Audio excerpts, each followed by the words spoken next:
سلام، من منصوره مصطفی‌زاده هستم. سلام، من سمیه حسینی هستم. سلام، من نیره آتمیکیا هستم. شما شنونده و بیننده پادکست همزن هستید.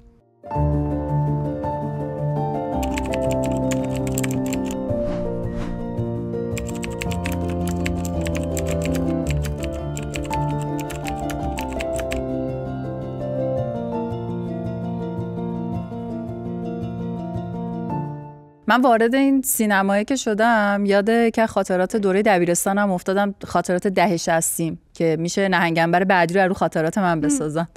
ما 4م دبیرستان بودیم، بعد درس نخونه کلاس من بودم، یه 3-4 تا شاگرد اول تور میکردم، با هم از مدرسه فرار میکردیم میرفتیم سینما. آفرین.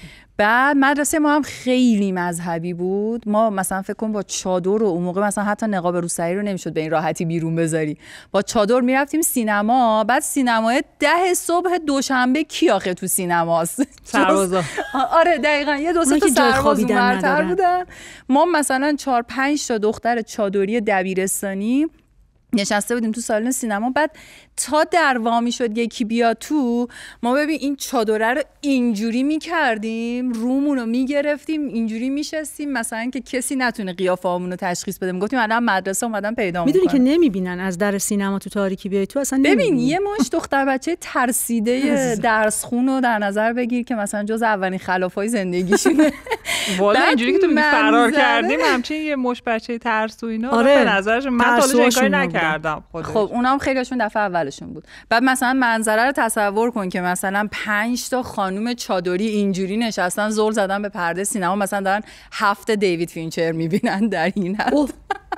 اینجور فیلم‌ها رو میرفتیم. آره. نه اون ریخته، یعنی مثلا 4-5 تا چادری اینجوری معمولا تو سینما مثلا کسی. الان شما دقت کنی چند تا خاکستری و قرمز استتار شده میبینی دارن ما رو میبینن.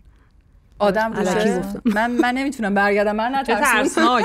آره. تو داری میبینی، من اون پشت رو نمیبینم. خیلی آفتاب پرستور. خیلی.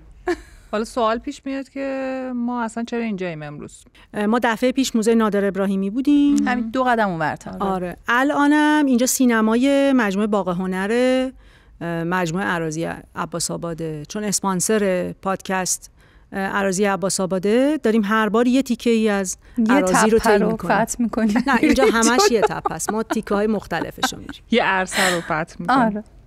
حالا از شوخی گذشته بچه‌ها، این همون چیزه دیگه، مجموعه اراضی عباس‌آباد که باغ کتاب و پل طبیعت و نمیدونم چند تا از این پارک آب و آتش و اینا همه به هم وصل میشه توی یه مجموعه قرار میگیره. اسکیت پارک داره، موزه دفاع مقدس داره. اونم رفتم. آره از این چیزا زیاد داره دیگه، زیاده. ایشالله حالا قسمت به قسمت. آره رو پل طبیعت رو من میخوام ببینم کی میریم. ایشالله تابستون. نه گرمه، بهار. شلوغ نباشه، طاقت شلوغی نداره. با بگیم ببندم پلو برام. بله میتونیم دیگه. آره بابا. آره. اینم بگیم که ما جدای از نسخه صوتی که همیشه داشتیم یه نسخه تصویری هم داریم که اگر دوست داشتین گل روی ما رو ببینین میتونین بیاین یوتیوب و ما رو سابسکرایب کنین و دوست نداشتیدم سابسکرایب کنین. آره دیگه، مگه میشه که نخواد ما رو ببینه؟ اعتماد به نفس تو دوست دارم. تا نه یا یوتیوب نمیتونین چک کنین، فکت چک نمیتونین. از کجا معلوم؟ آره واقعا. نه واقعا جالبه. مخصوصا ما رو هم نخواستیم ببینین، صندلی خالی سینما خیلی جذابه. حداقل به خاطر اینکه من اینقدر تلاش میکنم پاهامو تکون ندم که تو نسخه تصویری پیدا نشه. آره واقعا منم یه روسری خیلی خوشگل سرم در ضمن انگیزه زیاد شد دیگه چقدر آپشن میتونین گوش نه این تو یوتیوب. آره بوق بذاریم. کی بگه الان؟ سوال کی بپرسه؟ من میپرسم چون من خیلی حرف ندارم کلا، یعنی امروز کلا خاطراتم کمه. به نظر نمیاد که وسطش یادت میاد یه سری چیزا. خب همین مشکلی که یادم نمیاد دیگه، حتی اینا که گفتم هم یادم نمیاد. اینا رو گردن که 2 تا خاطره بهت قرض. هیچ وقت شده مسئولیت اینو داشته باشین که خبر بدو به یه آدمی بگین؟ تو بگو سمیه. من والا نه خیلی، ولی یه بارش الان یادم اومد که مسئولیت با من بود. البته اونم من مقام رده دوم جریان بودم، یعنی یه نفر به من خبر داد و قرار بود من به چند نفر دیگه خبر بدم که مادر بزرگم فوت کرد و در شرایطی فوت کرد که سلامت باشید، در شرایطی فوت کرد که چندین روز بود مریض بود و تقریبا مثلا دیگه دکترها گفته بودن که دیگه مثلا فقط هر لحظه منتظر باشید که دیگه تموم بشه. بعد پدر مادرم رفته بودن مشهد، ایشون تو منزل بود و از طوری بود که مثلا از شبش به ما خبر دادن که ما دیگه نشستیم بالا سرش داریم قرآن میخونیم. در این وضعیت بود، یعنی ما هر لحظه منتظر بودیم که دیگه الان خبر میدن بهمون.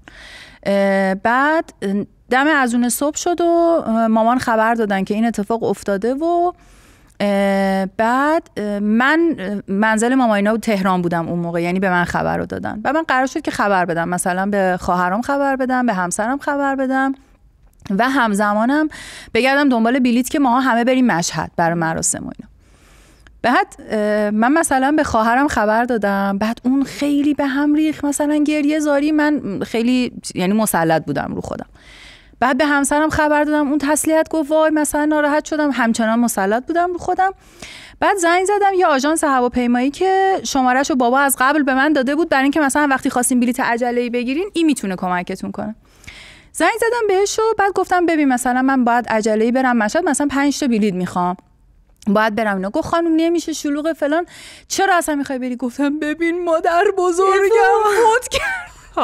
زدم زیر گریه، یعنی فکر کن من مثلا خواهرم اون همه گریه زاری کرد، من خیلی مسلط مثلا خونسرد ریلکس مدیریت کردم، تموم شد. به شوهرم گفتم، به اون خواهر دیگه هم گفتم آروم، اینقدر واسه این مسئول آژانس هواپیمایی من گریه اصلا خبر بدی هم برام محسوب نمی‌شد. ولی بلیطو جور کرد خداییش دیگه. بعد ولی تا هنوز این جوک خانواده ماست که مثلا این رفته پیش مسئول فروش بلیط آژانس هواپیمایی گریه کرد. اینم نتیجه خبر به من بسپرن یه چیزی ازش در میاد. خب باز خوبه تا اونجایی که لازم بوده رو خوب کنترل کردی. آره اونم که ناراحت نمی‌شدی که همدلی ازش گرفتی. کار خوبی کردی واقعا همین. آره قرار بود موضوع غم انگیز باشه، ببخشید خاطره اول جای غم انگیز نرسید. نه این از اوناست که رضا عطاران همیشه توی سریالاش باش شوخی می‌کنه دیگه، مثلا مسخره ترین اتفاقها همیشه توی تراژیک ترین صحنه‌ها رخ میده. خیلی نزدیک هم دیگه گریه و خنده واقعا. توی جهان با من برقص این خیلی در هم تنیده است. اصلا ایدهش همینه که یه وضعیت طنزیه توی موقعیتی که میدونی دوستت داره میمیره. خیلی فیلم خاصیه. آره من 3-4 بار فکر کنم دیدم. منم قشنگ جای تراپی استفادهش میکنم، یعنی یه وقتایی که خیلی نیاز به یه فضای آرامش بخش دارم اون فیلمو میذارم میبینم. خیلی زندگیه. دقیقاً. نه تو چی خبر بد تا حالا دادی به کسی؟ ببین واقعیتش اینه که من از اینکه خبر بد به کسی بدم خوشم نمیاد. یعنی کسی هست خوشش بیاد؟ آره هستن. خیلی ما داریم. آره توی نزدیکانمون یه چند نفر داریم مثلا دوست دارن که اولین خبر بعد اونا بدن. بود اصلا یه ولع عجیب تو فامیل هیجانش بالاست دیگه. آره هیجانه رو دوست دارن، میخوان کاپ هیجان منفی نیست، بهترین خبر دهنده بدو بگیرن. خب الحمدلله مبارکشون باشه. واقعا مهارتیه ها خبر بد و خوب بدی. ولی اینی که داریم یه خیلی مهارتی نیست. خبر بد و خوب نمیدن. خبر بد و خوب بدی هیجانش میاد پایین، اینا ناچارم خبر بد و بد بدن. یهو تو صورتت نگاه میکنن ناراحت شدی نشدی میخوای یه جور دیگه بگم. آره دقیقاً. ولی خب چرا چند بار مجبور شدم که من این کارو بکنم. یه بارش پدر همسرم فوت کرده بودن. خدا رحمتشون کنه. شما یهو ما نمیدونستیم که اصلا چه اتفاقی افتاده، مجبور شدیم بریم بیمارستان و من حس کردم که اوضاع خوب نیست و اصلا نمیدونستیم که ایشون زنده هستن یا نیستن و من احساس کردم با همسرم حتما باید برم. ما رفتیم بیمارستان و فهمیدیم که ایشون فوت کردن و من توی موقعیتی بودم که خب باید خبر میدادم به بقیه و به هر کی زنگ میزدم در دسترس نبود. یادم قشنگ با یکی تماس گرفته بودم که باید خبر رو به پدرشون میدادم. بچه خانواده نمیداد تلفن رو دست باباش. خدا یعنی اصلا بعدش هم نمیتونستم به اون بچه‌م بگم. آره به اون بچه‌م نمیتونستم بگم چون نمیخواستم مامانش بفهمه. یعنی بعد به بابای میگفتم که بابای آماده میکرد. خب خیلی حس بدی بود واقعا. مونتا بوده دیگه خبره این شکلی بالاخره، یا مثلا از دوستان وحید میدونستم که فوت کردن، دوست نداشتم به وحید خبر بدم، هی منتظر میشدم که بقیه بیان بگن، من نگم اون حرفو. حس بدی داره برام، واقعیتش خیلی فرار میکنم از این موقعیت. آره قابل درک کاملا. مثلا کسایی که دوست دارن خبر بد بدن رو نمیفهمم. من اصلا درک نمیکنم. یعنی الان گفتی اصلا تعجب کردم آدمی. ولی خب واقعا فکر میکنم یه چیزی هست، کاتگوری هست که آدما دوست دارن از اخبار بد. خیلی عجیب بود، یه جور بیماری به نظرم باید محسوب بشه. نه منم یه بار فقط در زندگیم خبر دادم، اونم برای اینکه مثلا 3-4 تا دوست بودیم که مثلا دوست شماره 1 به 2 گفت، من 2 بودم باید به 3 میگفتم. خیلی چاره ای نبود از این که من بگم. گناه داشون یک که خودش به همه دونه دونه زنگ. نه چجوری شروع میکنی مثلا یه چیز اینجوری؟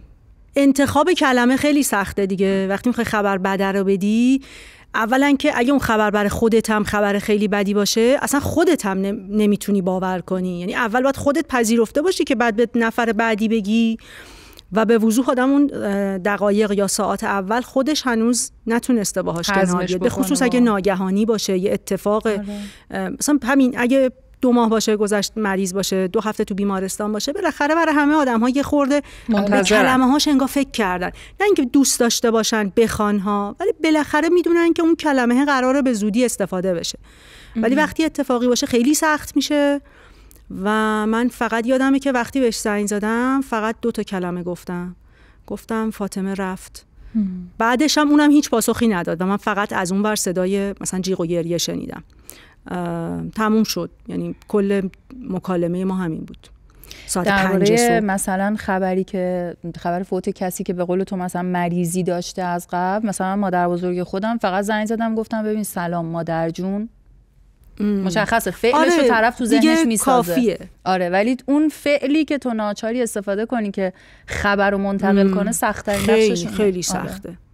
بعد احتمالاً وقتی که اینطوریه جزئیات ازت میخوان، حالا اون لحظه اول که هیچی، ولی بعدش احتمالاً باید برای آدما توضیح بدی حالا چرا، چی شد، چه اتفاقی افتاد و گفتن چند باره اینها به نظرم یه شکنجه است برای اطرافیانش. و چقدر این سواله بده. یعنی ببین معمولا چون مثلا نزدیکان طرفن که اولین نفرها خبردار شدن، ناچارن هی به حلقه های بعدی خبر بدن. بعد یه بار هم نیست، مثلا 20 بار باید تو اون روز هی بگی. هی انگار خراش میندازن رو دلت. او ولش کن، حالا بعدا من میفهم. اگه کسی اینجوری مثلا بهم خبر بده که مثلا از نزدیکان من نیست، من مثلا فاصله دارم، یکی از نزدیکانش داره به من خبر میده، اینو حتما رعایت میکنم که نپرسم چرا، چی شد.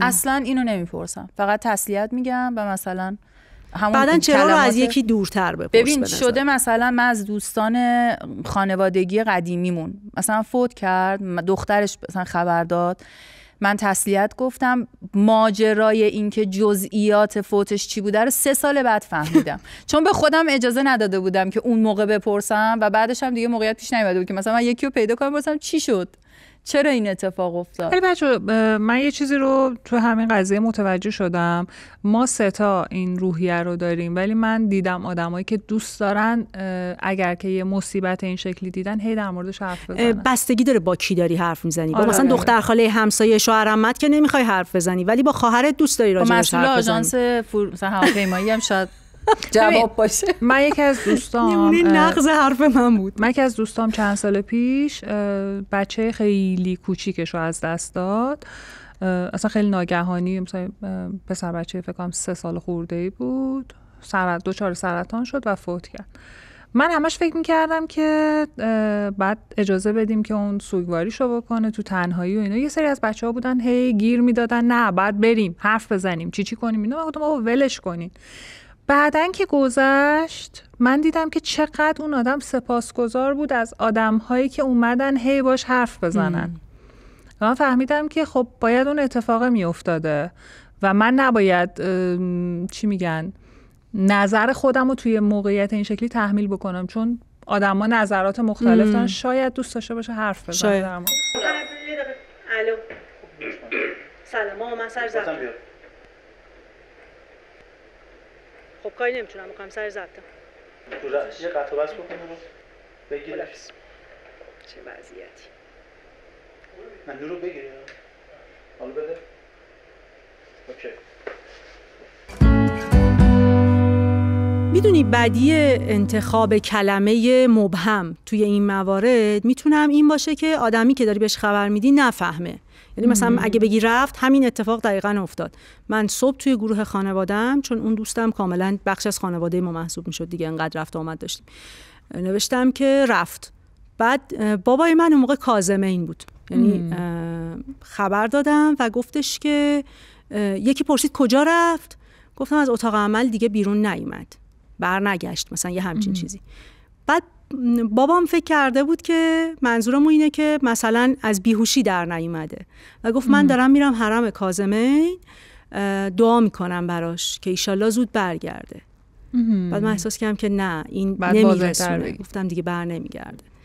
آره خیلی سخته، برای منم سخته هی بخوام جزئیات بگم، ولی خب اون نگفتنم یه وقت ممکنه آره دیگه سوء تفاهم ایجاد کنه. من همین دوستم که اخیراً فوت کرد که استوری و ایناش هم گذاشتم، همین اتفاق افتاد. یعنی مثلا من خبر دادم که فوت کرده، چندین نفر نگرفته بودن و می اومدن تو دایرکت میگفتن براش دعا میکنیم که من گفتم دیگه تموم شد، مثلا دیگه دعا کنید نداره.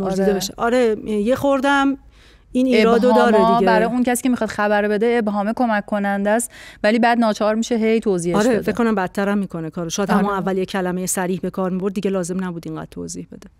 اینم از سختیش. خیلی سخته.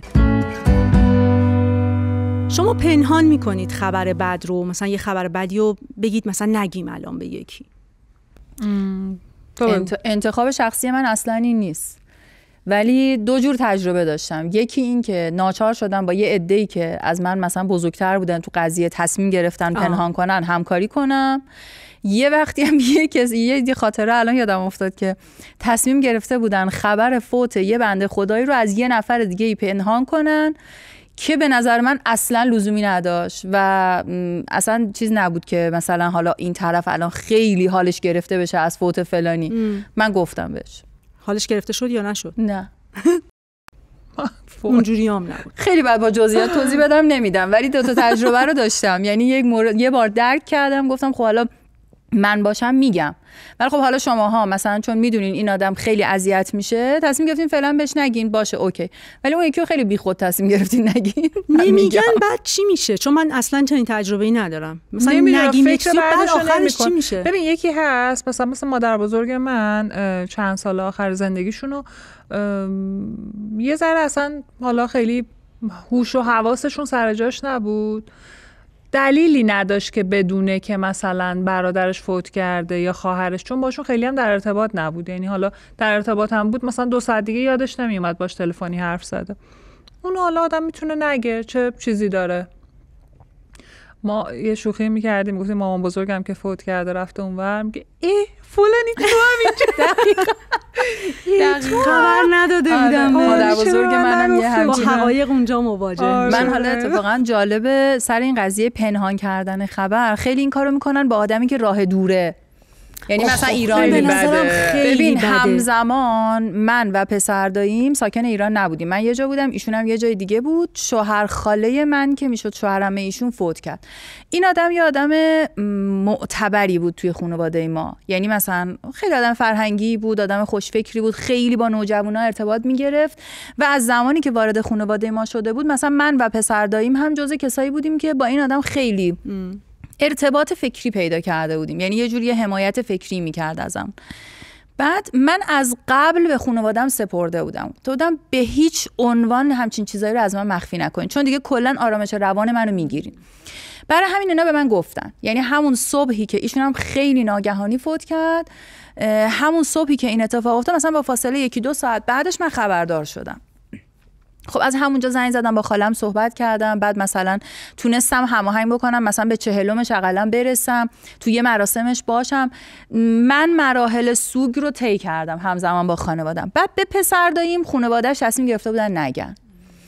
این بنده خدا 1 سال بعد رفت ایران، نه 1 سال کمتر شد، مثلا چند ماه بعد، در حدی که طبیعی بود که مثلا خبر مستقیمی از اون شوهر عمش نداشته باشه، رفت ایران و شبی که رسیده بود با ذوق و شوق به خانواده‌اش گفته بود که آخ جون فردا بریم خونه عمه، مثلا من با شوهر عمه بشینم تا صبح گپ بزنم. اینا تازه اون موقع بهش گفتن همچین اتفاقی افتاده. من یادم نمیره حال پسر داییمو، یعنی فکر کن مثلا ماها همه دوره سوگو گذروندیم، آرومتر شدیم، الان دیگه مثلا بالاخره حرف میزنیم راجبش، یعنی ما توی مرحله دیگه هستیم. این بنده خدا تازه انگار همون لحظه مصیبت بهش وارد شده. کل اون سفر این گریه میکرد، میرفت مثلا خونه خاله من که حالا عمه خودش میشد، دوباره اونا رو چقدر مثلا حالشون رو برگردونده بود به چند ماه قبل. واقعا نتونست آخرش هم مثلا اون طوری که من مثلا همزمان خبردار شدم و سوگو طی کردم اون نتونست طی کنه، یعنی براش یه چیز حل نشده موند. چقدر اعتمادش خدشه دار. آره من مشکلم همینه. ما یه تصادف کرده بودیم، شمال بودیم، تو مسیر همین جاده شمال یه جاده خیلی قشنگی داره که ما جای تصادف بدی کردیم. ماشینمون خیلی داغون شد ولی خودمون الحمدلله سالم و زنده بودیم در واقع. بعد خب ما برگشتمون عقب افتاد، چون باید میموندیم ماشین از پارکینگ تحویل میگرفتیم، پزشک قانونی میرفتیم، یه سری کارهای اینطوری داشتیم.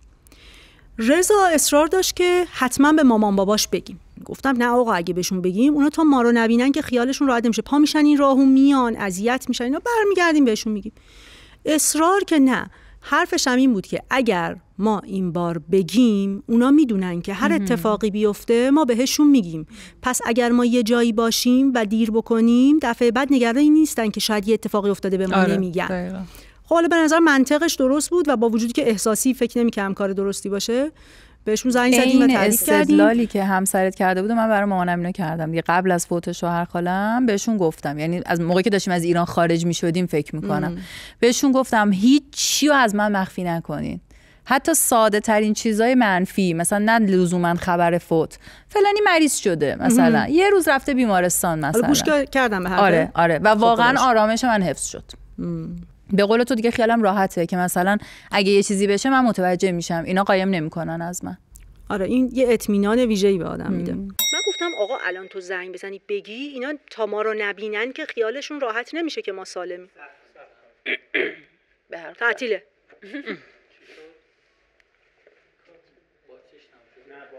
چیکار کردن اینا بالاخره؟ مریم کلاس بعدیش تشکیل نمیشه، بیاین خونه بگیرین خودتون. این کیه که با من اینجوری صحبت میکنه؟ بچه‌ام معمولا من جمع نمیبندم.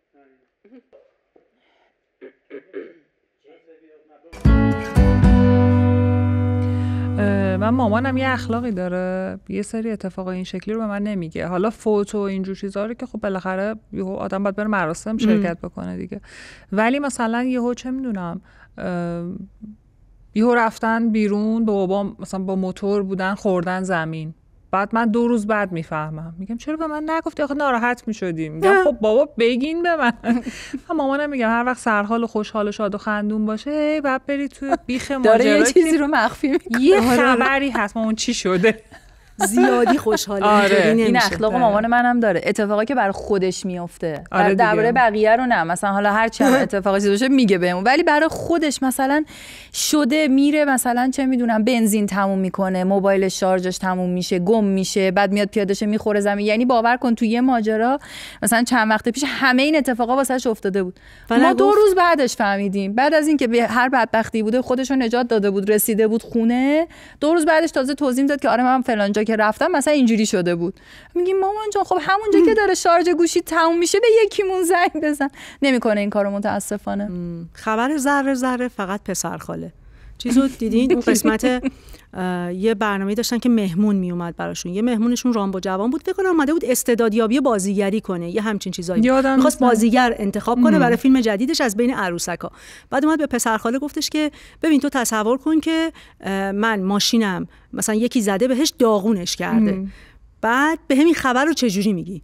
بعد پسر خاله گفتش که تو اگه بابات بمیره بهت بگم بابات میمیره، حاضری چی کار کنی که بابات نمیره؟ بعد این شوکه میشه، میگه که خب مثلا خیلی کار میکنم هر چی دارم میدم، که اگه مامانت هم بمیره بگم مامان و بابات با هم. بعد دوباره این آچبز میشه، میگه ای سه تا تو خودت هم میمیری مامان و بابات هم میمیرن، حاضری چی بدی که این اتفاق نیفته؟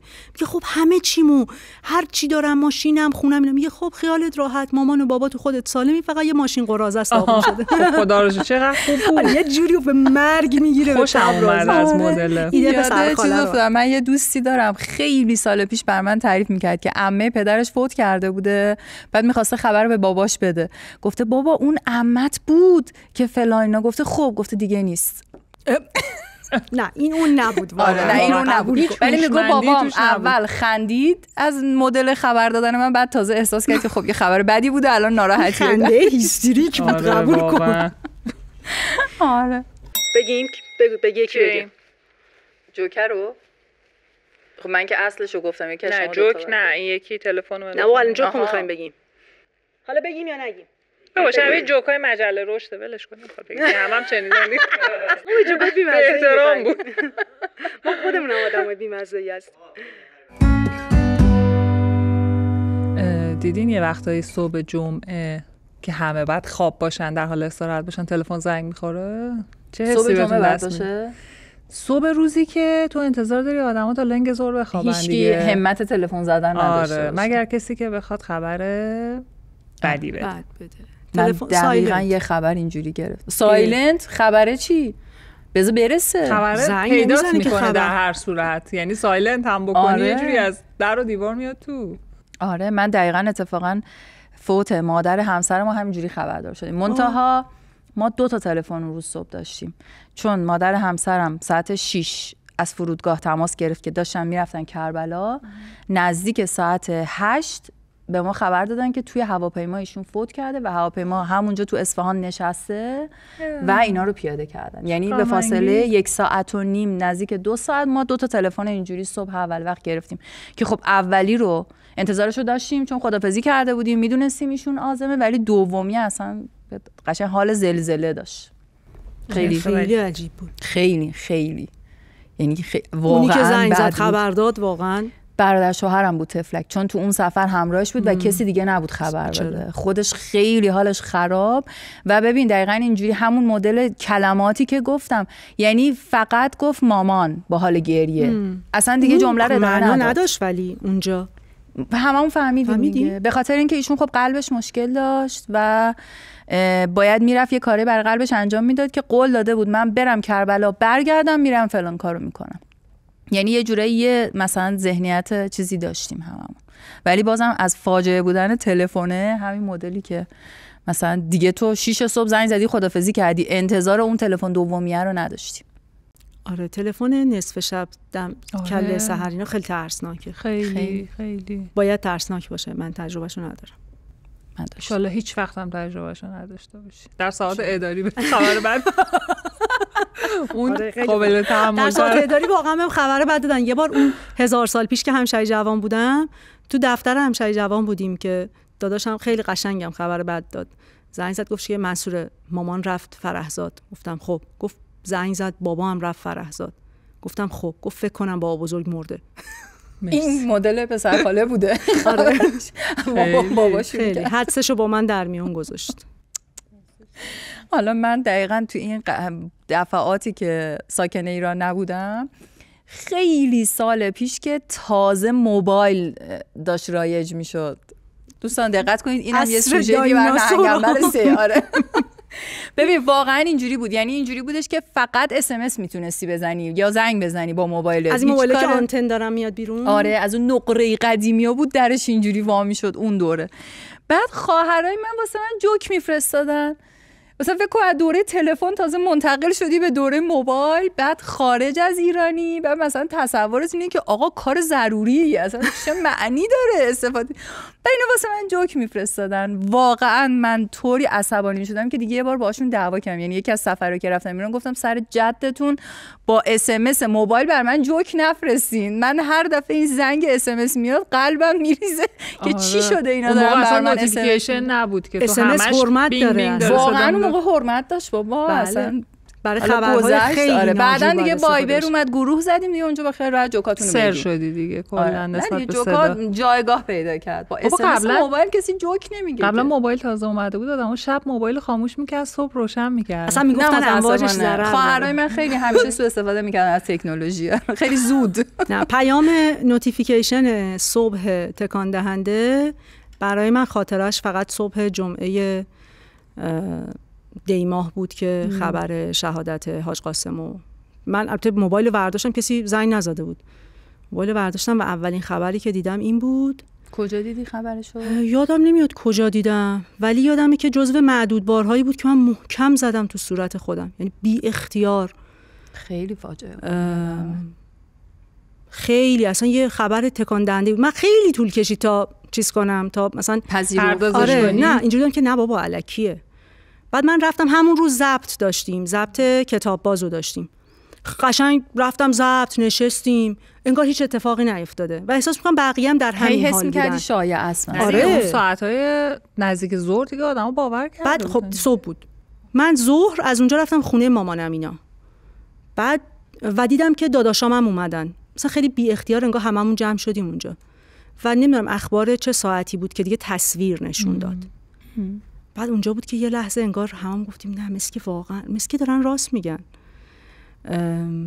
تازه اونجا من یادمه که زدم زیر گریه، اصلا حسم این نبود که تا الان باید گریه کنم، اسم میگم نه وایسا بذار ببینیم چی شده. حالا شد که خبر خیلی سنگین بود.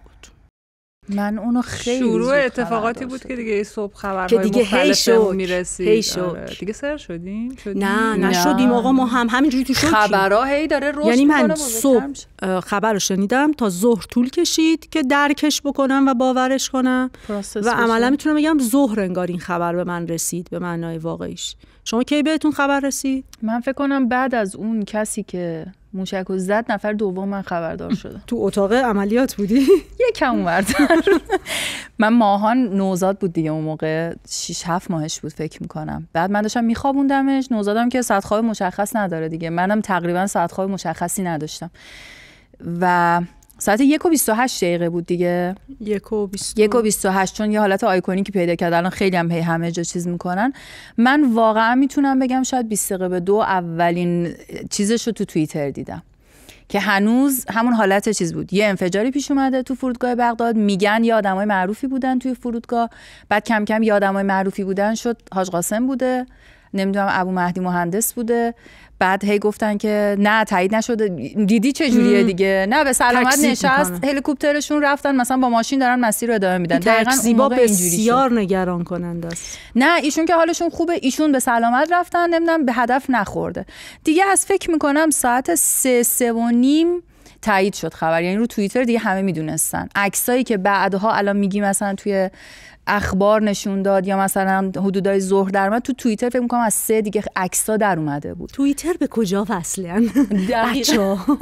ببین بعد میدونی عکس‌العمل من چی بود واقعا که تا الان من دیگه بجز سرقضیه سوریه اینو حس نکرده بودم که یه ستونی کشیده شد از زیر یه سقف. یه سقفیه مثلا حالا چند تا ستون داره، یکی از ستونا اون موقع کشیده شد که هنوزم به نظر من هر اتفاقی تا الان افتاده نتیجه همونه. ولی کاری که من کردم برای اینکه آروم بشم یا یه جوری به قول تو هضمش بکنم، شروع کردم از انواع عکس‌العمل‌های مردم، از اونایی که مخالف جمهوری اسلامی بودن، اونایی که مدافع جمهوری اسلامی بودن، اونایی که بینابین بودن، اونایی که مخالف بودن ترسیده بودن، یعنی تمام گروه ها من اسکرین شات میگرفتم استوری میکردم تو اینستاگرام. یعنی انگار که یه مثلا ببین انگار یه عده جمعی رو دور خودم جمع کردم که ما همه با هم داریم راجع به این قضیه عکس العمل نشون میدیم و فوق العاده هنوزم یه وقتایی میرم اون استوریا رو میخونم و قشنگ مشخصه که مثلا جامعه اون موقع چه حالی داشت. عکس العملای دوستام، کسایی که بعدها مثلا یه جور خاصی افراطی مثلا از دو طرفا، یا از این ور خیلی افراطی تر شدن یا از اون ور خیلی افراطی تر شدن، اونا همه اون سر اون قضیه همه حس ترس و اضطراب داشتن. غمه یه چیزی بود، غم و مثلا اندوهش مال کسایی بود که خب مدافع بودن از قبل، هوادار بودن، حس مثبت داشتن، ولی ترسش همگانی بود. یعنی همه ترسیده بودن. همون ستونی که کشیده شده انگار از چادر همه کشیده و شده. هنوزم من یه وقتایی میرم اون استوریا رو چون هایلایت کردم نگه داشتم نگاه میکنم، میدم چه حس هماهنگ عجیبی بود اون موقع. به نظرم دیگه بعدش هم تکرار نشد، یعنی دیگه بعدش تا الان جامعه ایران اون حس رو دوباره تجربه نکرد. بعدش دیگه خبرهای بد بسیار تلختری اومد. یعنی من در حالی که همچنان اون خبرهایی که از بدترین خبرهای زندگی میدونم، ولی واقعا معتقدم که هواپیما و از اون بدتر 3 روز بعد که معلوم شد هواپیما مجدد بولد شد، واقعا اینطوری بود که کمر آدم شکست. میتونی بگی یه جوری حس جمعی دوباره سر هواپیما هم تکرار شد، منتها منفی بود دیگه، حس جمعی نبود دیگه، هر کی از یه ور زد بیرون. نه ببین اون اندوه حس جمعی بود بازم، ولی مثلا سر حاج قاسم یا حسی بود که همه با هم وصل شدن به هم. آره ولی خب خبر هواپیما واقعا یه خبر بد تلخ، خیلی فاجعه اصلا با همه منفی های دیگه ای که میشه کنارش گذاشت بود، اونم خیلی خبر تلخی بود. من کلا یه حساسیت خیلی اضافه تری نسبت به داستان هواپیما دارم. منم همین روزی که شنیدم که هواپیما سقوط کرده که خب خیلی حالم بد شد و 2-3 روز بعدش که مشخص شد که خودمون زدیم، مثلا قشنگ فروپاشی روانی رو تو خودم حس کردم. یعنی قشنگ یادم نورا رو فرستاده بودم مدرسه، قرص آرام بخش خوردم، همه چیزهایی که وسایل ارتباط جمعی و فلان اینا رو همه رو قطع کردم، خوابیدم. من اصلا بالا نمیدونم شماها احتمالاً چنین حسی رو ندارین، ولی چون ما چند سال قبلترش یکی از نزدیکترین دوستای خانوادگیمون رو تو سقوط هواپیما از دست دادیم و اصلا تمام اونا برای من زنده شد و خودم رو کاملا حس می‌کردم تو اون فضا. یعنی من یه روحیه‌ای دارم خیلی همزاد پنداریم بالاست، یعنی مثلا تو با من داری حرف میزنی در مورد یه چیزی، من خودم رو جای تو حس میکنم کاملا. یعنی اون دردی که کشیدی رو من حس میکنم کاملا. برای همین اصلا اون یه چیز خیلی فاجعه باری بود برای من. اصلا کلا ببین یه جورایی از اونا که میگن تاریخ مثلا چیز به قبل و بعدش تقسیم شد، واقعا اینجوری شد. من معتقدم هیچ وقت کمرمون صاف نشد بعد از اون خبر.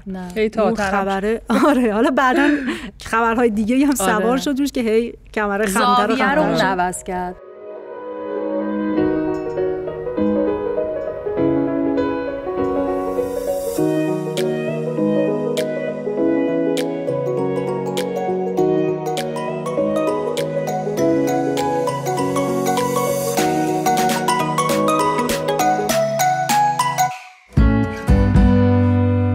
اصلا بعضی از این خبرهای اینجوری جمعی ظاهرش اینه که خیلی به تو ارتباط نداره، به شخص تو، مثلا خبر شخصی نیست، یکی از نزدیکانت نیست، ولی قشنگ اثرشو میذاره. حالا سر حاج قاسم که من کلا خب 2-3 روز بیخواب بودم و اینا بماند، سر هنیه ببین حس این که الان یه چیزی داره به هم میریزه دور و بر تو، یعنی یه ضربه به یه ساختاری وارد شده که اثرش مثلا میاد روی تو. واقعا من 1 هفته بیخواب شدم از اضطراب این که چی میشه الان، بعدش چی میشه. و طوری بود که ما سر ضبط اون برنامه کافئین میرفتیم، من مثلا بعد از 1 هفته بیخوابی رفتم سر ضبط و مثلا صحبت این بود که حالا عینکمو بردارم یا نه. تا عینکمو برداشتم یکی از آقایون گفت نه بذار وضع چشات خیلی خرابه. گفتم آره، چون 1 هفته است من نخوابیدم. یعنی واقعا قشنگ مشخص بود که من حال جسمانیم کاملا به هم ریخته. خیلی عجیبه که جسم واکنشی میده که حتی شاید خودت هم فکرشو نمی کنی. من بعد از همین خبر، من چون همیشه صبح دیر میفهمم، صبح زود که بیدار میشم، اینا از عادتهای خوبیه که به خودم وادار کردم داشته باشم. صبح اول صبح گوشیمو بر نمیدارم خبر چک کنم، یه خورده اون ورتر چک میکنم. گوشی منو بر میداره خبر چک میکنم. توی شیراز بودیم ما موقع ترور هنیه، با دخترام رفته بودم شیراز. فکر کن توی یه اتاق هتل 3 تا تخت ما کنار هم بود. من گوشی رو ورداشتم، خبر رو دیدم، کاملا بی اراده، بدون اراده من گوشی رو پرت کردم اونور و شروع کردم تو سر خودم زدن و اصلا نمیتونستم توضیح بدم. حالا بچهای من نمیدونن هنیه کیه، نه مثلا هیچ ایده‌ای دارن که این که توی تهران ترور شده چقدر اتفاق هولناکی میتونه باشه. خیلی برام سنگین بود و الان فکر میکنم چه کار بدی کردم ها. خب بچه هم مثلا از دیدن اون صحنه واقعا ترسیدن، ولی نمیدونم بدنم خودش این کار رو اختیار کرده، این واکنش رو نشون بده. مثل این بیخوابی است، من که تصمیم نمیگیرم بیخواب بشم، خودش میشه. منم همین اتفاق برام میفته دقیقاً. حالا نه لزوما در مورد خبر بد، در مورد هر خبر هیجان انگیزی که ذهنمو مشغول بکنه من اصلا نمیتونم بخوابم. یعنی شب تا صبح بیدارم و خب تو روزم واقعا سردرده خیلی اساسی میگیرم دیگه. یعنی کلا تعطیل میشم از لحاظ بدنی. آره دقیقاً. و چیزش آخرین نمونهش هم فکر میکنم اون حمله چیز بود دیگه، اسرائیل بود دیگه، موشک بارانی که کرد. اونو که حالا خیلی از صبح متوجه شدن، منم خواب بودم انصافاً، ولی از صدای لرزش پنجره‌های خونه بیدار شدم. باور کن. و دقیقاً 4 بار این صدا تکرار شد که من طبق عادت رفتم رو توییتر ببینم چه خبره و دیدم آره همه دارن توییت میکنن که زد. این اولیش بود مثلا فلانجا داره میزنه، فلانجا داره بیشتر میشه. بیدارم هستم بچه‌ها تو توییتر. خیلی اساسی. برای همین من تو توییتر نیستم، چون من شبا میخوابم. آره. شبا که تو میخوابی توییتریا بیدار نمیشم. آره. ببین به خدا دیگه اینو من خواب بودم. صدای بیدارم کرد. اما مناسب ای تایم شبا میخواب. ولی خب واقعا این استرابه، اصلا من الان میگم که از سر ترور هنیه دیگه خواب من عمیق نشده بوده، وگرنه قاعدتا من از جهت جغرافیایی نمیتونستم صدای موشک‌ها رو شنیده باشم. من برای خاورمیانه مناسبم. خوابم خواب سنگینیه، میخوابم. با موشک تنظیمه. تو از سوئیس و فنلاند و هیچ اتفاقی نیفتاده. تقصیر من نیست واقعا. از جبر جغرافیایی. دقیقاً بچه افتادم. نه نشدیم آقا، ما همینجوری تو شوک. خبرها هی داره رشد. یه لحظه میشه در رو ببندید تو زن. الان رفتیم تو این بخش وارد. بله آره دیگه به نظر میاد حقیقت اینه که ما به هر حال داریم اینجا زندگی میکنیم و اینجا مرکز خبرهای هولناک، ترسناک و بد دنیاست. دقیقاً. آخه این 3-4 سال اخیرم خیلی بدتر شده. حالا البته من تا جایی که خبر دارم 7000 سال اخیر این منطقه همینطوری بوده. ولی دیگه ببین مثلا یه حمله میکردن طول میکشته، طرف 3 ماه طول میکشته از اون کشور برسه اینجا. طوفان نوح حساب کنی میبینی که خدا کلا زمین رو ری استارت کرده، میبینی از الان اوضاع خورده بدتر. دیگه کسی نمونده خبر بگیره. یه جا تموم شد. خودتو بذار جای پسر نوح، میبینی چقدر خبرهای بدیه. همینه، زندگیمون همین جوریه. به نظرم هیچ راه فراری هم ازش نداریم، باید باش زندگی بکنیم. چی کار میکنید که در این زمانه و مکان فعلی که کنونی که داریم توش زندگی میکنیم بتونید زیست طبیعیتون رو ادامه بدید، زیست غیر طبیعیمون رو ادامه بدید. همین تازگی دقیقاً اون روز صبح که قضیه سوریه مشخص شد، حالا البته برای چند روز آیندهش، نه برای کلا، چون سوریه خیلی برای چند ساعت آیندهش دقیقاً. ولی یه طوری شد که دیگه مشخص شد اوضاع بده دیگه. حالا یعنی قطعی شد که دیگه اوضاع بده. من کاری که کردم یه 2-3 تا پادکست نشون کردم، پشت سر هم شروع کردم پخش کردن و تمام خونه رو ریختم بیرون، از وسایل سنگین، چند تایی کشو و کمد، اینا رو همه رو دوباره چیدم، تمیز کردم، چیدم، مرتب کردم تا ساعت یعنی 10 صبح شروع کردم تا 4 و 5 بعد از ظهر. فقط انقدری توقف کردم که غذا برای بچه‌ها آماده کنم بیارم. 4 و 5 بعد از ظهر که کارم تموم شد بلا فاصله حس کردم خب که چی؟ گفتم که چی؟ کار بعدی. فقط خونه خودم مرتب کردم. خاورمیانه که همون جوریه، هیچ اثری نداشت. همینجوری اخبار پد پیش بره. آره. تو به خاورمیانه میرسی، کل خاورمیانه رو مرتب می‌کنی. هیچ گونه اثر خاصی نداشت. بگو. چرا دیگه؟ میدونی که کار بدنی شدید خیلی وقتا موجب میشه که تو ذهنت رو فعلا خاموش کنی از اون افکارش، انقدر بدنت میکشه، از مغزت کار میکشه که دیگه نمیرسی به این که وارد اون افکار پریشانی که داری بشی. واقعا در مفیده. همون دوره زمانی، یعنی تو همون دوره که داشتم این کارو میکردم اثر داشت. آره خب باشه. و آره ببین اصلا میدونی چیه، الان اتفاقا جالبه صحبتش شد.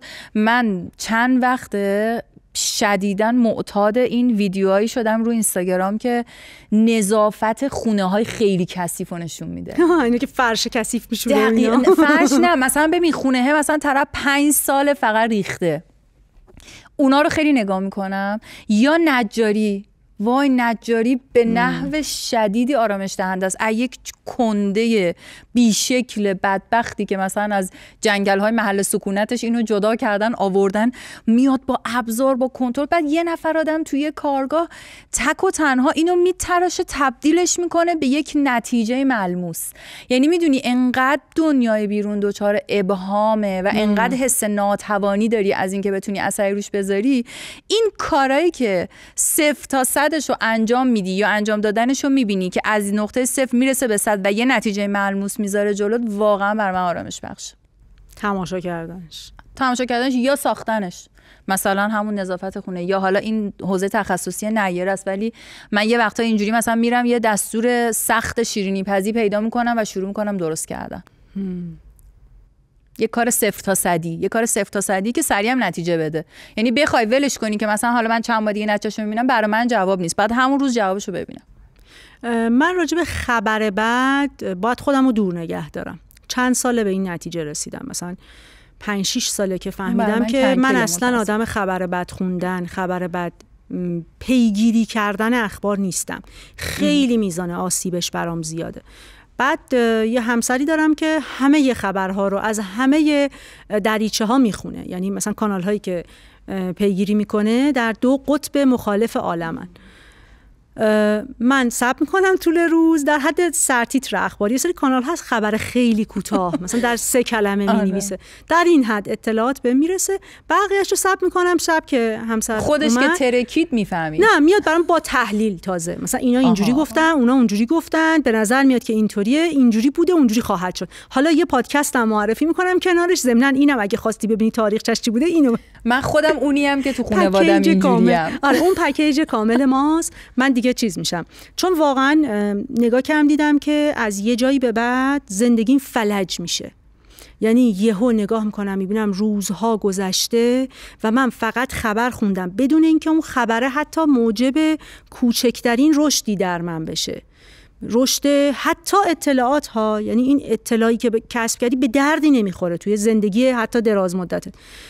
خودم رو واقعا از من هیچ کانال خبری دنبال نمی کنم، هیچ صفحه خبری نمی بینم دیگه. اگه خیلی خبر مهم باشه مثلا در کانال‌های جوکم احتمالاً میاد، در اون حدش میفهمم. همون دیگه صبر می‌کنی بهتره که صداش برسه. آره و معمولاً با یه فاصله ای اخبار رو میفهمم. مثلا خبرایی که همه دارن راجبش حرف میزنن من اینجام که این چیه؟ چی شده؟ مثلا راجب یه دختر ازم چی شده؟ معلومه. راجب چی حرف میزنید؟ این کیه؟ حالا یه وقتایی هم حتی اینم نمیپرسم. به نظرم این دوریه یه جاهایی برای محافظت از خود آدم لازمه. شاید که بتونی، نه تو میتونی؟ تو این مدلی؟ ببین من بینابین شما هستم، خبرها رو چک میکنم، یه جا که احساس کنم اون خبری که دیگه داره اذیتم میکنه، مثلا همون داستان مال هواپیما، کلا از فضای مجازی خارج میشم و میرم اصلا خودمو میسپرم به کارهای دیگه. یعنی حالا میرم کارگاه، ساعت ها اونجا هستم، یا اینکه سرمو با بچه گرم میکنم. واقعا یه نعمتیه اینجور مواقع. من فکر میکنم یعنی یه زنگ تفریحه برای آدم که دیگه از اون فضای بیای بیرون. و یه وقتایی هم به خودم این دلداری رو میدم که کره زمین در طول تاریخ همیشه دچار آشوب بوده. 7000 ساله هم. نه همین منتها همه همون لحظه خبردار نمی شدن. من یهو می بینم که چرا من تو ایران نشستم بعد از اونور کره زمین الان اطلاع داشته باشم که مثلا یکی رفته تو خیابون ماشین بهش زده. خدا رحمتش کنه ها. دارم میگم یعنی برای چی من بعد هم اونو بدونم، همین که بغل دستم داره اتفاق میفته. اینا همه هجوم اخبار بده دیگه. آره. دلم به حال خودم میسوزه و قطعش میکنم یه مدت تا اینکه بتونم خودمو پیدا کنم و دوباره اوکی بشه همه چیز برام. چون میگم من یه آدمیم که خیلی خودمو قاطی میکنم، یا خیلی حس میکنم همه چیزو. منم یه جایی قاطی میکنم خودمو ها. اصلا اونجا جاییه که من میخوام قاطی باشم. مثلا تقریبا هر بلاگری، بازم نه صفحه خبری، بلاگرهای شخصی حوزه مثلا فرض کن فلسطین و لبنان خیلیاشون رو دنبال میکنم. حتی در این حد که مثلا طرف تصویرگر کتاب کودک فلسطینیه و داره هر روز مثلا تصویرگری جدید میذاره. خب من اینو دنبال میکنم. برام موضوعیت داره، پشت سرش مطالعه هم هست، تحلیل هم هست. اون پادکستایی که همسر گرامی پیشنهاد میکنه اونا رو گوش میدم. چرا بعضیشو خیلی به سختی. مثلا هر قسمتو 4 بار باید گوش کنم که یه چیزی یادم بمونه.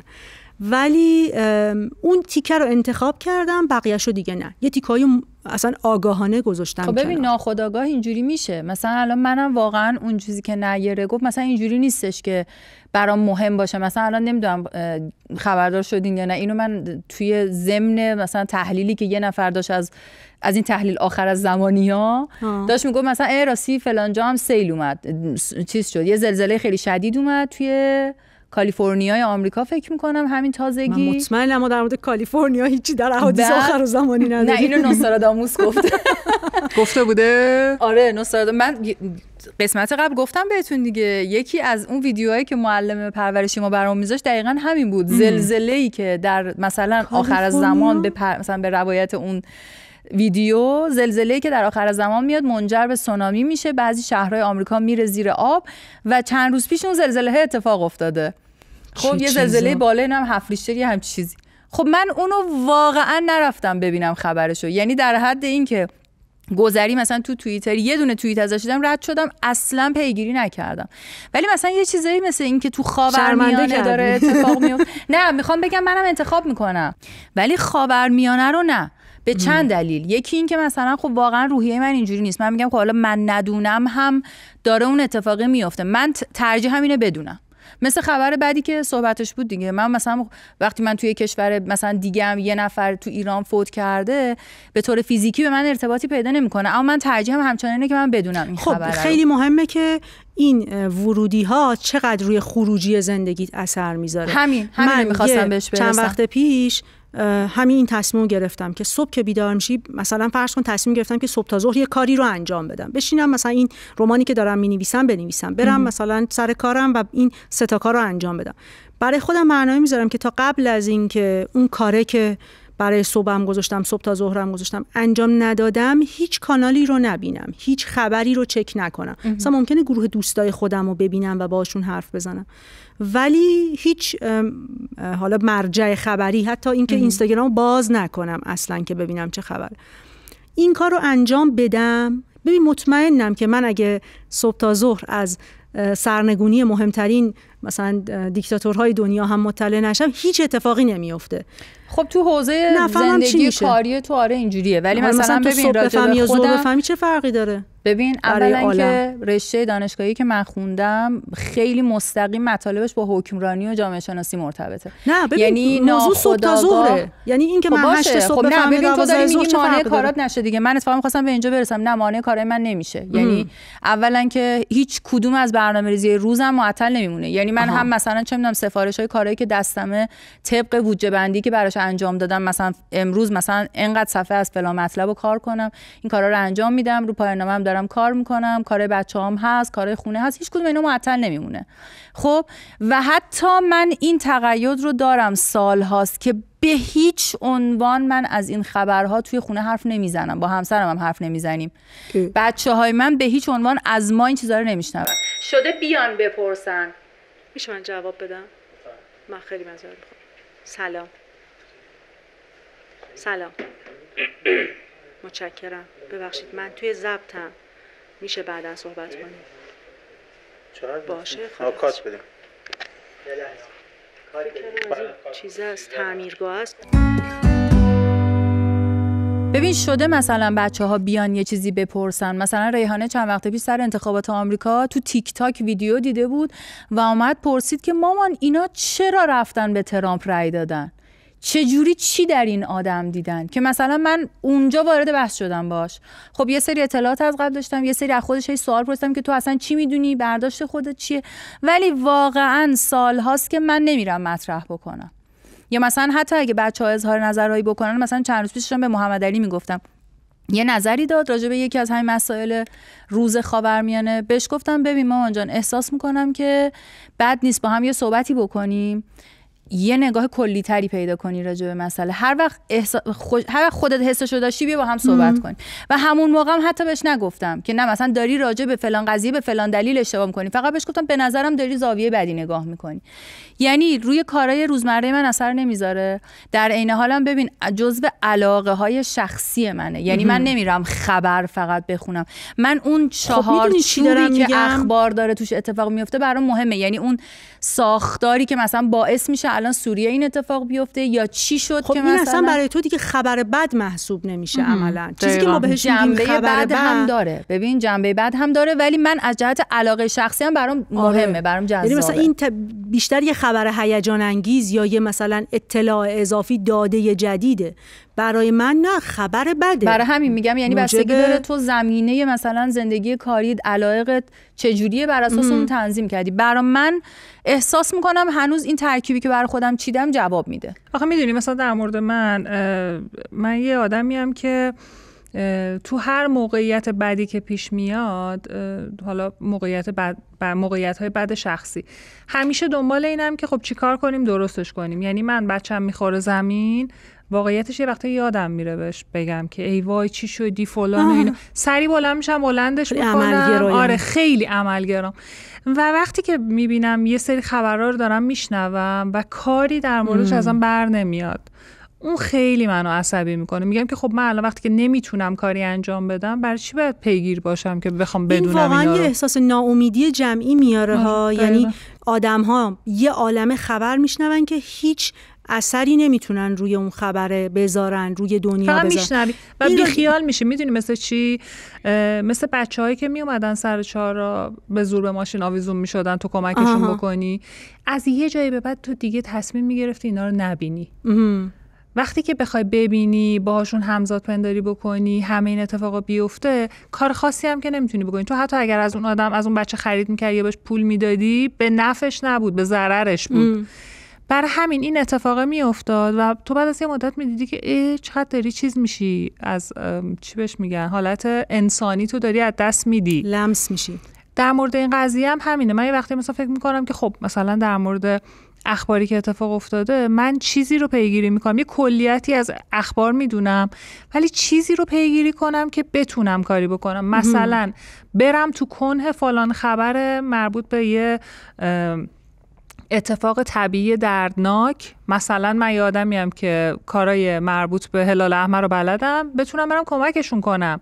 وقتی نمیتونم میشینم هی خبر میخونم، مثلا فلان جا زلزله اومده، الان خب مثلا فلان چیزو میخوان، بعد تو فلان چیزو میخوان، میری کمک مالی میکنی، بعد میبینی که نه دیگه قضیه از اون کمک مالی در اومده، یه چیزایی رو داری از زندگی این آدمو میدونی که فقط روحتو داره خراش میده، هیچ کاری هم از دستت بر نمیاد. اینو راجع به بچه‌ها من همیشه میگفتم، یعنی توی همه این سالها میگفتم وقتی با بچه، حالا بچه من منظورم زیر سن دبستانه، حتی ما به بچه‌ها خبرهای بدو به این دلیل نمیدیم که اگر به بچه بگی که مثلا چه میدونم اسرائیل حمله کرد یا بگی مثلا فلسطین جنگه، تو در ذهنت یه پیشینه تاریخی داری، میدونی چه اتفاقاتی افتاده پیش از این، مثلا 10 بار اینجا جنگ بوده، این اتفاق افتاده، خب اگه اون حمله کرده ما مثلا یه پدافندی داریم، یه نمیدونم چی داریم، ما قراره جبران بکنیم، یه عالمه در حاشیه این خبر تو محتوا تو ذهنته و با این محتواها سریع برای خودت میچینی و میگی خب الان پس این اتفاق افتاده، پس ما قراره این کارو بکنیم، خب من در امنیتم. سریع احساس امنیت خودت رو تامین میکنی، میفهمی باید چی کار بکنی، جایگاه خودت رو میذاری. ولی بچه نمیتونه این کارو بکنه. بچه‌ها اون پیشینه ذهنیه رو ندارن و تو لحظه‌ای که بگی فلسطین جنگ شد، فکر میکنه دیگه جونش در خطره، جون پدر و مادرش در خطره و این براش خیلی ترسناک میشه. به وضوح به بچه مثلا 4 سالت هم نمیتونی تاریخ فلسطین رو مثلا توضیح بدی و نمیدونم جنگ‌های خاورمیانه چی، هیچ کدوم اینا رو نمیتونی توضیح بدی، راهی برای ورود بهش نداری. بله اگه بچه‌ت اواخر دبستانه، مثلا نوجوونه که دیگه کامل میشونی باش حرف میزنی، ولی اون خیلی کانالا خودشون میدونن، یعنی در واقع میان با تو وارد دیالوگ میشن بر اساس اطلاعاتی که خودش هم از قبل داره. لزوما من نمیاد. حتی فکر میکنم این کارو برای آدم بزرگ‌ها هم آدم باید تا یه حدی انجام بده. بسیاری از آدم بزرگ‌ها هم قدرت تحلیل خیلی از موضوعات رو ندارن. من ممکنه قدرت تحلیل مثلا این تیکر داشته باشم به خاطر اون داده های قبلیم، این تیکر رو نداشته باشم. اگر اون داده ها رو نداشته باشم، خبرها فقط برام نگرانی، وحشت و فلج شدن. کاریه که من برای خودم میکنم دیگه. یعنی یک خبر خام ممکنه به قول تو در نظر اول یه خبر خیلی وحشتناک باشه. من مثلا اتفاقا یکی از چیزای دیگه‌ای که برای خودم کاری میکنم آروم بشم همینه که خبره رو به صورت خام نمیرم بخونم، میرم ببینم مثلا تحلیلای به قول میگی همسرت میره از دو طرف میخونه، واقعا میرم هی تحلیل پیدا میکنم که خب این خبر الان تو چه پازلی، چه معنایی پیدا میکنه، تو چه ساختاری داره معنا میده و اثر میذاره.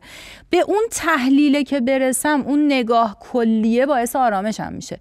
یعنی اینجوری نیستش که مثلا بگم نه من الان فقط هی میرم خبرها رو بخونم که هرس بخورم. من یه کار دیگه هم برای همین روزهای خبرهای بد این اواخر خیلی انجام دادم.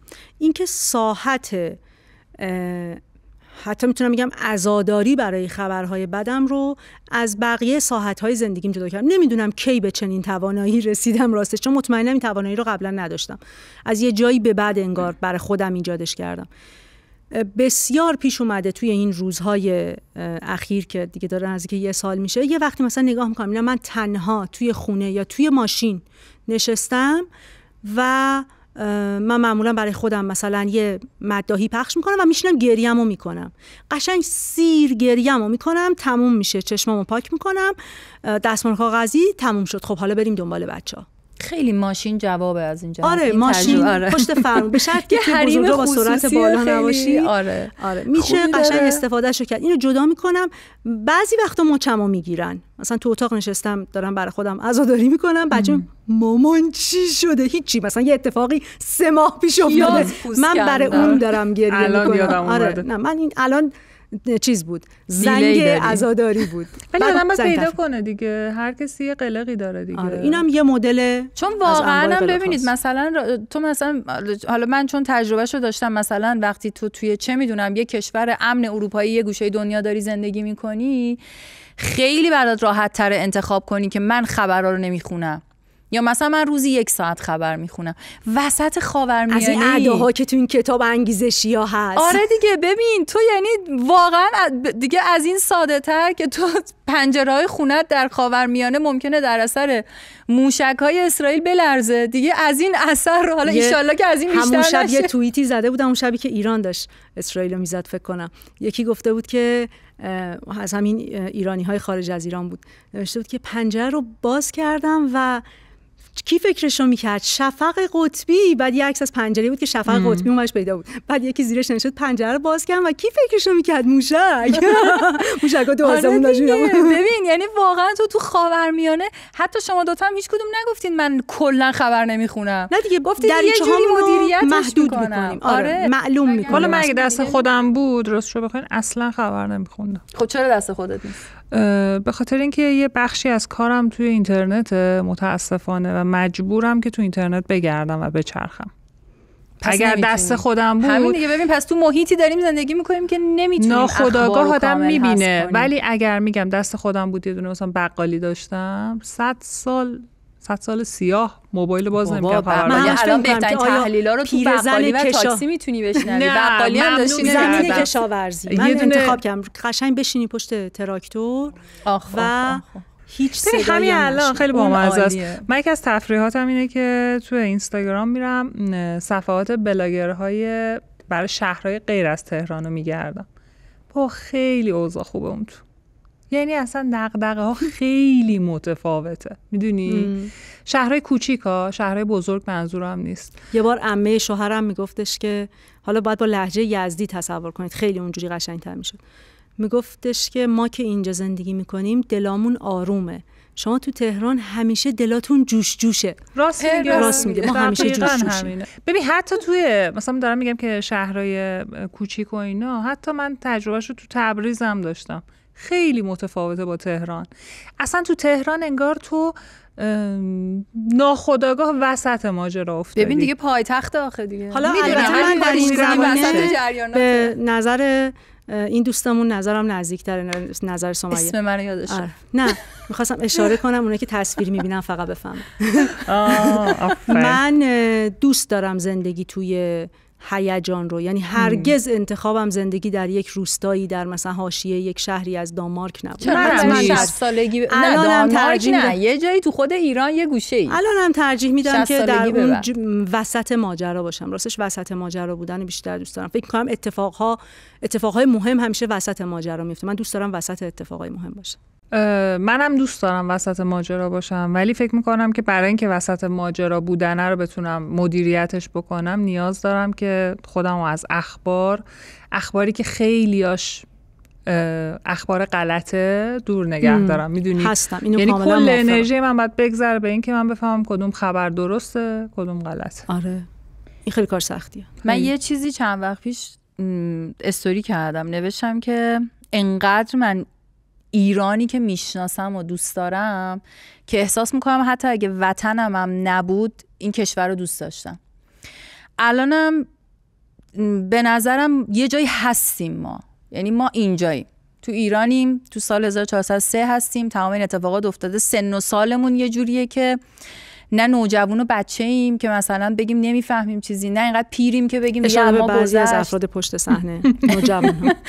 یعنی دقیقاً تو اوج عمرمون، تو اوج جریانات دنیاییم. من ترجیح همینه دقیقاً بدونم و ببینم کجا ایستادم با تبعاتش. قشنگ گفت اوج عمرمون. اصلا از 40 سالگیم خوشم اومد.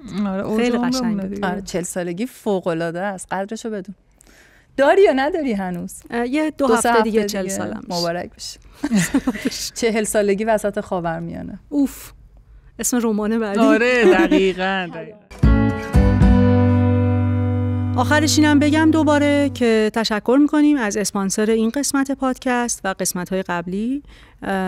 اراضی عباس‌آباد مجموعه مختلفی داره. امروز توی باغ هنرش هستیم. دفعه پیش موزه نادر ابراهیمی بودیم. هنوز یه عالمه جا مونده. بهشت مادران، پل طبیعت قرار بود یه بار بریم و موزه هایی که داره، موزه دفاع مقدس و اینها خیلی لطف کردن اینجا در اختیار ما گذاشتن برای ضبط پادکست. یوتیوبمونم که دیگه لطف کنید سابسکرایب کنید دیگه دوستان، هم ما رو میتونید ببینید، هم بالاخره یه جورایی کمک کنید که بیشتر دیده بشیم. خوبه سابسکرایب کنید. یه مزیتی که داره یوتیوب حالا شنیدن صوتی اینه که میتونید متوجه شین که من کیم، سمیه کیه، کدوم صدا مال کیه. خدا رو شکر من تشخیص میدم. آره. خواستید منو فقط صوتی گوش کنید. اینا دست انگشتتون رو بزنید رو اون تیکه که منصوره رو نشون میده.